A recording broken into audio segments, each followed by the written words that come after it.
أعوذ بالله السميع العليم من الشيطان الرجيم بسم الله الرحمن الرحيم الحمد لله رب العالمين وبه نستعين وصلى الله على محمد وآله الطاهرين وعلى الله عليهم أجمعين من الآن إلى قيام يوم الدين آمين رب العالمين بسم الله الرحمن الرحيم اللهم كن لي وليك الحجة بن الحسن صلواتك عليه ورباه في هذه الساعة وفي كل ساعة ولي ورافدا قائدا وناصرا ودليلا وعينا حتى تسكن وعدك طوان وتمتع فيها طويلة بمحمد وآله الطاهرين صلواتك عليهم أجمعين. يا صاحب الزمان أدلكني ولا تولكني، يا صاحب الزمان أدلكني ولا تولكني، يا صاحب الزمان أدلكني ولا تولكني. L'inhérence des deux jugements de la raison et de la loi, la quatrième partie. Nous sommes maintenant à ceux qui affirment l'inhérence, avec à chaque fois, après on sera ceux qui seront contre l'inhérence, avec à chaque fois que ceux qui affirment l'inhérence affirment quelque chose, il y a la réponse de ceux qui nient dans le même chapitre. Et après, avec l'inhérence de ceux qui nient l'inhérence, ça sera la même chose. Donc l'inhérence, ceux qui affirment l'inhérence, ils s'appuient sur plusieurs preuves. Certaines de ces preuves sont rationnelles et les autres sont tirées des textes. La preuve rationnelle, on sait que la considération sur laquelle le bon et le mauvais dans les questions relatives aux opinions louables sont rationnelles, tient sa valeur du fait qu'elle est conforme aux opinions des gens de raison, en tant que gens de raison. Donc Sirat al-Uqalai. Le législateur sacré est l'un des gens de raison, voire même leur maître. Donc Allah subhanahu wa ta'ala. Il doit donc juger comme eux en tant que gens de raison, sinon la qualification ne serait plus comme il se doit, conforme aux opinions des gens de raison. Cela implique que la qualification de la raison est conforme à la qualification de la loi. Cette affirmation est dans le livre de Al-Mudaffar, qu'on a déjà maintes et maintes fois cité, dans son livre de Usul.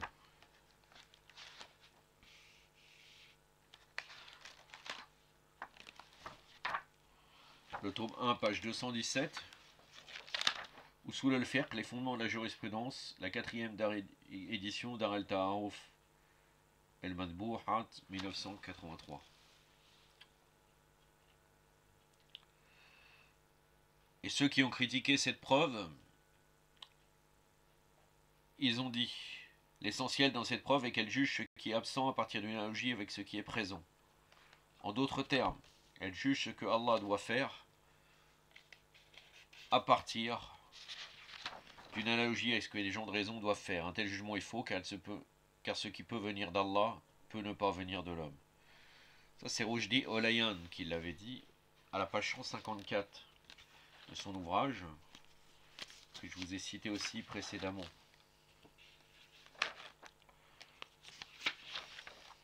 Donc, Al-Aql inda Shira al-Imamiyya, la raison chez les chiites imamites, la thèse de doctorat de droit, édition Madbah Dar al-Salam, Bagdad, 1973.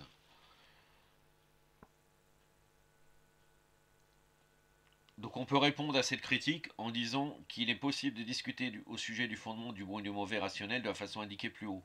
Mais comme cette question est complètement reconnue par tous, et comme le législateur ne juge que conformément au jugement de la raison, et puisque les qualifications de la loi sont prononcées conformément aux intérêts et aux inconvénients, il ne reste aucune raison de séparer la qualification donnée par Allah et celle donnée par les gens de raison. En tant que gens de raison, sous prétexte qu'il s'agit d'un jugement de ce qui est absent à partir d'une analogie avec ce qui est présent, sauf dans le cas où on nie une fois pour toutes tout le principe du bon et du mauvais.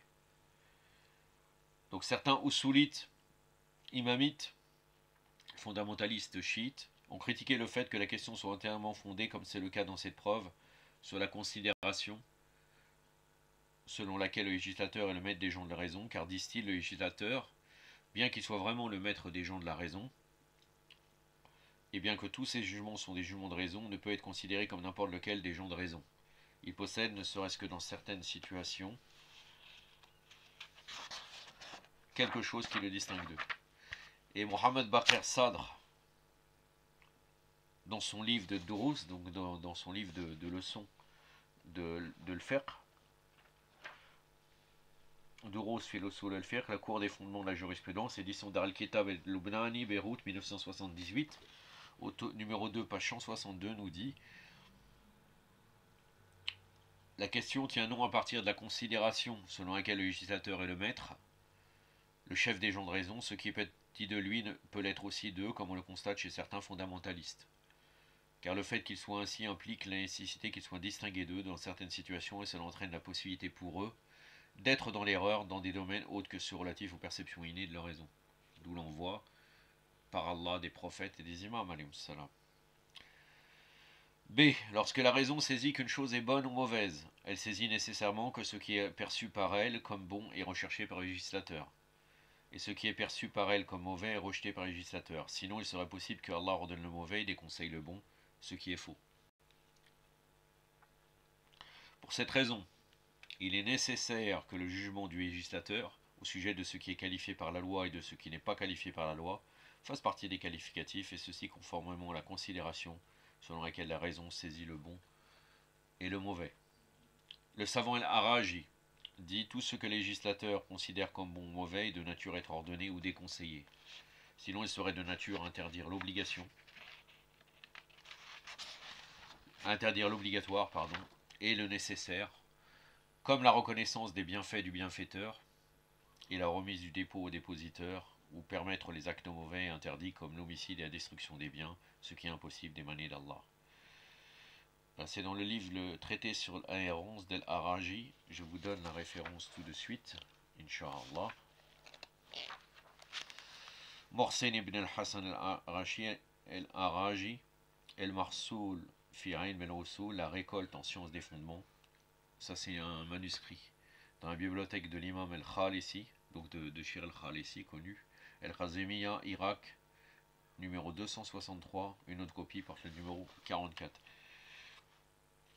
On a répondu à cette preuve en disant qu'il n'y a aucune raison pour qu'il y ait inhérence de la vie selon laquelle il n'y a pas inhérence de deux qualifications de la raison et de la loi, et du fait que Allah ordonne le mauvais et interdit le bon. Rien n'empêche que la raison trouve qu'une chose est bonne sans que celle-ci soit ordonnée par la loi, ou qu'elle trouve qu'une chose est mauvaise sans qu'elle soit déconseillée par la loi. Donc toujours le livre de la Olayan, je ne vais pas revenir, à la page 214. Bon, on peut répondre que cela va à l'encontre de ce qui est reconnu par tous, c'est-à-dire à l'encontre du fait qu'il existe une qualification divine pour tout événement, et du fait que les qualifications sont conformes aux avantages et aux inconvénients. Ainsi, il n'est pas possible qu'une chose bonne rationnellement, qui a tout ce qu'il faut pour être recommandée, et qu'elle ne soit pas recommandée par le législateur. De même, elle ne peut pas être mauvaise sans qu'elle soit déconseillée. Maintenant, il y a le preuve du consensus, c'est l'arrangement. Donc là, c'est certains savants imamites, donc ça c'est Aboul Qasim al-Qawmi qui le dit.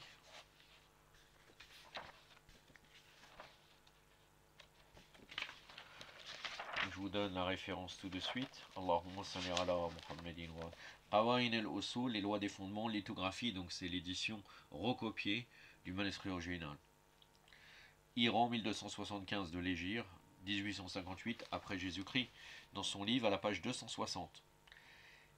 Donc certains savants chiites prouvent l'inhérence des deux qualifications de la loi et de la raison en s'appuyant sur le consensus. Et comme le consensus est l'une des preuves des qualifications, elle est donc suffisante pour prouver l'attribut, c'est-à-dire l'inhérence. On peut répondre à cette déduction en disant que le consensus se divise, comme nous l'avons vu chez les chiites, en deux parties: le consensus transmis, manqoul, et le consensus constaté, muhassal.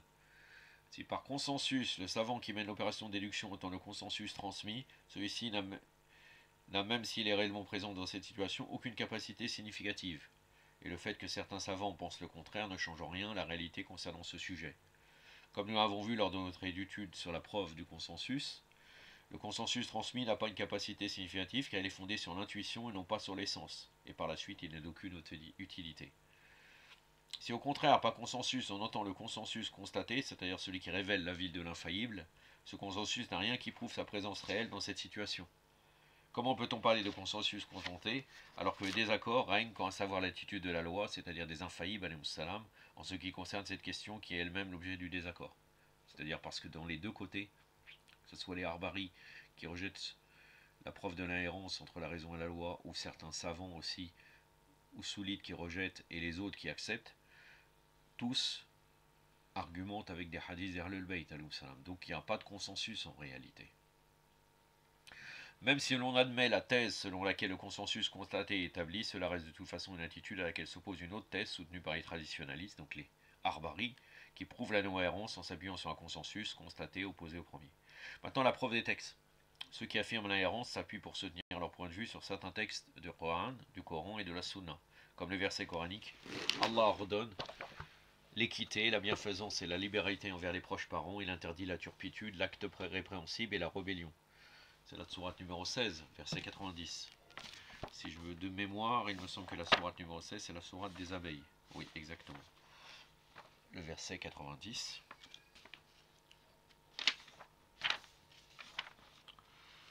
بعد أعوذ بالله السميع العليم من الشيطان الرجيم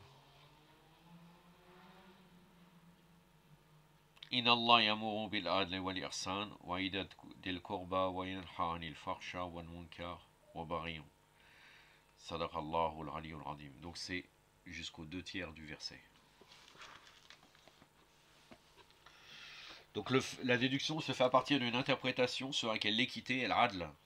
Donc par le verset est toute chose rationnellement bonne alors que l'acte répréhensible est le farsha est toute chose rationnellement mauvaise. Ainsi les ordres et les interdictions du législateur sont en relation dans cette situation avec le bon et le mauvais rationnel, et cela est une autre expression de l'inhérence des deux qualifications de la loi et de la raison. Cette affirmation, c'est Mohammed Hossein ibn al-Ruhaym qui l'a dit.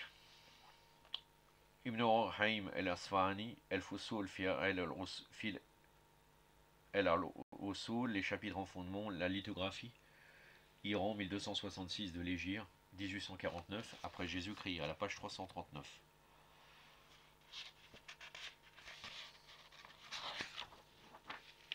Donc on peut répondre à tout ce qui est désigné par le verset que les qualifications de la loi sont conformes au bon et au mauvais. Tous ceux qui affirment le bon et le mauvais rationnel s'accordent sur ce point. Quand l'inhérence des deux qualifications de la loi et de la raison est qu'on cherche à prouver, elle n'est nullement prouvée par ce verset. On a essayé de prouver le même point de vue par le verset coranique suivant. Puissiez-vous former une communauté dont les membres appellent les hommes au bien, leur ordonnent ce qui est convenable et leur interdisent ce qui est blâmable. C'est la sourate numéro 3, le verset 104. Donc ça, la famille d'Imran, le verset 104.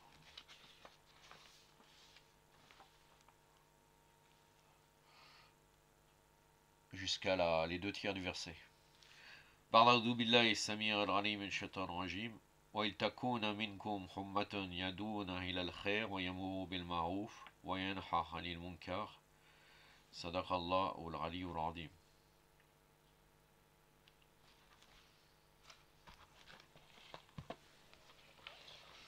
On va pas rentrer dans le tahwil du verset et l'autre lecture des imams, mais ummatun, ça fait référence aussi à Imma alayhi salam.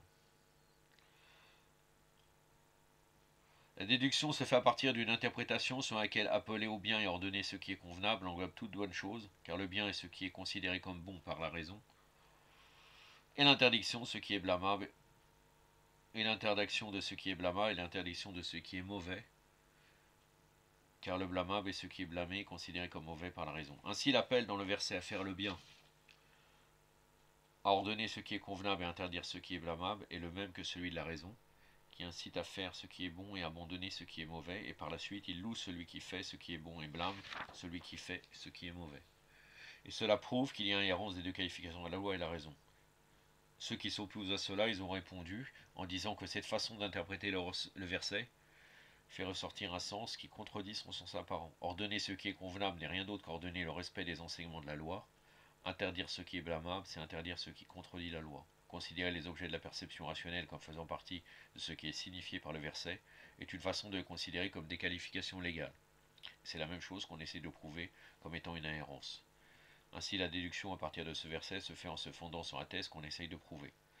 Ça, c'est toujours Ol-Ayan qui a cité ça à la page 221. Parce qu'en définitive, ça voudrait dire que toute chose ordonnée par la loi serait forcément rationnelle, alors que la raison ne peut pas des fois déterminer ce qui est bon par rapport à la loi et mauvais ce qui est mauvais par la loi. Ceux qui affirment l'errance utilisent d'autres versets, notamment le verset qui dit pratique le bon, pratique le pardon, ordonne le bien, écarte-toi des ignorants. La sourate 7, verset 199.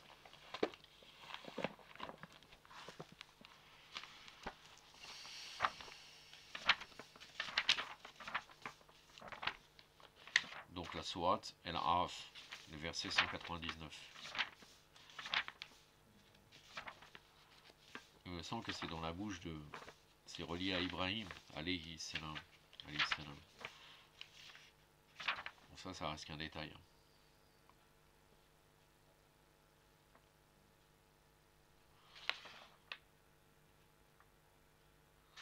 Ba'udhu billahi samir al-alim ash-shaytan al-rajim. Khudil afwa wa umur bil-urf. Warid ani jahilin. Sadaqallahu al-aliyyul azim. Si vous avez plus d'une autre interprétation du verset coranique, je l'avais cité dans le sujet de commentaire de Dora Notba, si vous voulez revenir. J'ai pas une idée, parce qu'il y a beaucoup d'épisodes sur quel épisode c'est cité, mais vous allez le retrouver. Pour ceux qui ont suivi la série de commentaires de Dora Notba, ça leur dira quelque chose, notamment sur le terme El-Urf, qu'est-ce que ça veut dire El-Urf. Là, dans cette interprétation, ça veut dire le bien ou bien le convenable.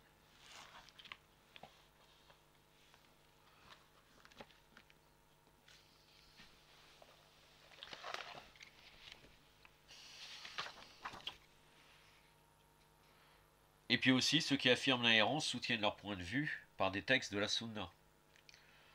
Ils utilisent certains rapports attribués aux infaillibles, salam. Parmi ces rapports, on signale El-Khabar, l'imam Moussa al-Khazim, donc le 7e imam, salam, a dit « Allah, le Très-Haut, a ordonné aux hommes les raisons comme parachèvement de ses arguments. Allah avance deux arguments devant les hommes, un argument apparent et un argument caché, intérieur. L'apparent est le messager, les prophètes et les imams, le caché est les raisons. » Donc ça c'est dans Usul al-Kafi, Kitab al-Aql, le tome 1, page 16 dans la version arabe. Il me semble que c'est un texte des recommandations de l'imam Moussa al-Khazim à Hisham al-Hakam, l'imam en réponse à la question qu'est-ce que la raison, l'imam Ja'far Sadiq alayhi salam a dit c'est ce par quoi on adore le clément, ar-Rahman, et c'est par quoi on gagne le paradis.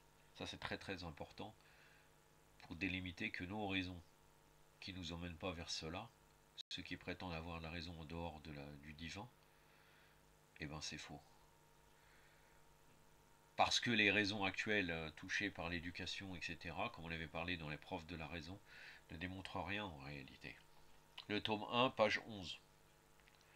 En tout cas, il ne démontre pas, même s'il démontre quelque chose, puisqu'il y a une inhérence quand même entre la loi et la raison, il ne démontre pas et ne nous emmène pas vers le paradis forcément. C'est pas suffisant. Il y a l'ordonnance des prophètes, alayhi salam, qui joue un rôle. C'est le tome 1, page 11. L'imam Sadiq alayhi salam a dit aussi, lorsqu'Allah créa la raison, il lui donna la faculté de la parole et lui dit avance. Et elle s'avança. Puis il lui dit recule et elle recula. Allah lui dit encore, j'en juge par ma gloire et ma grandeur, je n'ai créé aucune créature qui me soit plus chère que toi, je ne l'ai rendue parfaite que chez ceux que j'aime.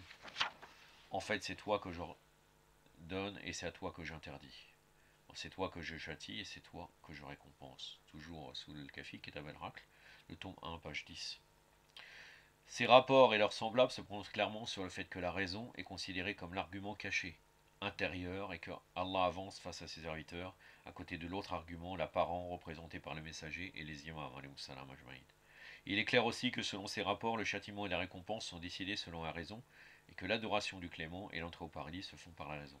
Ceci constitue une autre expression du fait que la qualification prononcée péremptoirement par la raison est considérée par le législateur comme adressée aux serviteurs, tout comme la qualification prononcée par la loi est communiquée par les messages divins. Par conséquent, le sens de la considération sur laquelle la raison est un argument divin contre l'homme ne consiste pas seulement dans l'errance des deux qualifications de la raison et de la loi, mais aussi dans le fait que ces deux qualifications sont identiques. C'est dans le livre d'Abu Qasim al-Qawmi, que je vous ai cité précédemment, la page 258.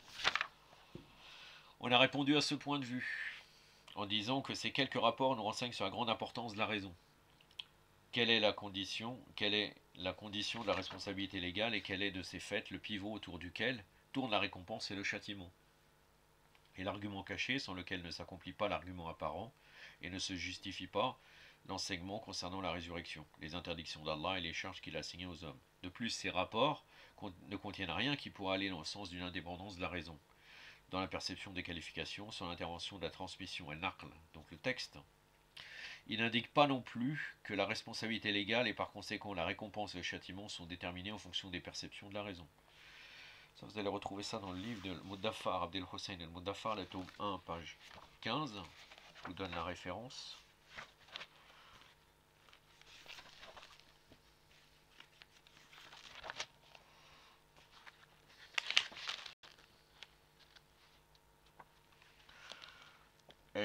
Safi Fishar al-Usul al-Kafi. Le salutaire dans l'explication des fondements du suffisant, donc du livre de Al-Kafi. La première édition Madbar d'Al-Norman, Irak, 1956, à la page 15, tome 1, page 15. D'autre part, ces rapports sont contredits par d'autres rapports authentiques qui affirment clairement que la religion d'Allah ne peut pas être saisie par les raisons. Et ceci ne permet plus de penser à l'existence d'une errance des qualifications de la loi et de celle de la loi. Des qualifications de la raison et de celle de la loi. Un des arguments qu'on dit la religion d'Allah ne peut pas être saisie par les raisons, c'est notamment l'imam Ali alayhi salam. Il dit si la religion serait que de la raison, je vous paraphrase, on fera l'essuyage du pied en dessous du pied. Pour quelle raison l'essuyage du pied en dessous du pied? Parce que c'est l'endroit le plus sale. C'est très connu. D'ailleurs, il faut toujours avoir un bon entretien du pied parce que s'il y a une infection en dessous, le fait que c'est en contact avec le sol nos pieds, bon maintenant il y a les chaussures, mais même parfois chez nous on peut marcher pieds nus, c'est l'endroit où on peut avoir des microbes. Et donc normalement on dirait que si ça serait de la raison, si c'est pas de la soumission à la loi divine, on ferait l'essuyage en dessous le pied. Donc la religion d'Allah ne peut pas être saisie par les raisons. Par conséquent, nous ne pouvons pas prendre ces rapports en considération car du point de vue de leur contenu, ils ne prouvent pas ce qu'on cherche à prouver et du point de vue de leur forme, ils sont contredits par d'autres rapports qui sont plus clairs dans la réfutation de ce que les premiers cherchent à prouver. Ceux qui affirment, donc là ils ont répondu à cette question, à cette problématique de la religion qui ne peut pas être saisie par la raison, ils ont opposé à cette réponse un point de vue sur lequel l'interprétation de ces rapports d'une manière qui aboutit à nier la errance est contraire au sens apparent de ces mêmes rapports. Sens qui indique clairement que la raison est l'une des deux preuves et de la qualification légale et non seulement une condition préalable de la preuve de la loi. Pour ce qui est des rapports considérés à tort comme contraires au premier, ils prouvent seulement que la raison ne saisit pas toutes les bases des qualifications légales et qu'elle est incapable de saisir beaucoup de ces bases. Ce qui est admis et reconnu par tous, et de ce fait, cette question n'est pas concernée par le sujet traité. Ça, c'est dans le livre de Mohamed Reda al-Mudaffar, El-Usul al-Fiqh, le tome 2, page 118, donc les fondements de la jurisprudence, 4e édition, Dar al-Ta'aruf al-Madbouhat, 1983. En d'autres termes, les rapports qui affirment le rôle de la raison ne le font que dans le sens où la raison est catégorique, en la considération d'une qualification comme bonne ou mauvaise. De leur côté, les rapports opposés ne le font que dans le sens où la raison ne saisit pas le pourquoi et le comment du caractère bon ou mauvais d'une chose, comme c'est le cas de certaines pratiques cultuelles et des conciliations et détails de certaines qualifications. Donc là, il y a une restriction. Quand on parle de la religion, on ne peut pas saisir les raisons ne peuvent pas saisir la religion d'Allah, ou la religion d'Allah ne peut pas être saisie par les raisons. Là, il le restreint. Ce n'est pas toutes les choses qui ne peuvent pas être cernées par la raison. Ce qui prouve ce point de vue est que les rapports contraires au premier sont cités dans le cadre des critiques adressées à l'adoption par les mukhalifines du raisonnement par analogie. Et de certains autres fondements, les qualifications sont déduites après la détermination de leur base à partir de l'estimation, c'est-à-dire en dehors du cadre de la perception rationnelle péremptoire. J'en ai fini avec ce sujet. La prochaine fois, on sera dans les preuves de ceux qui nient la raison. أكتفي بهذا القدر وصلى الله على محمد وعلى آله الطاهرين والسلام عليكم ورحمة الله.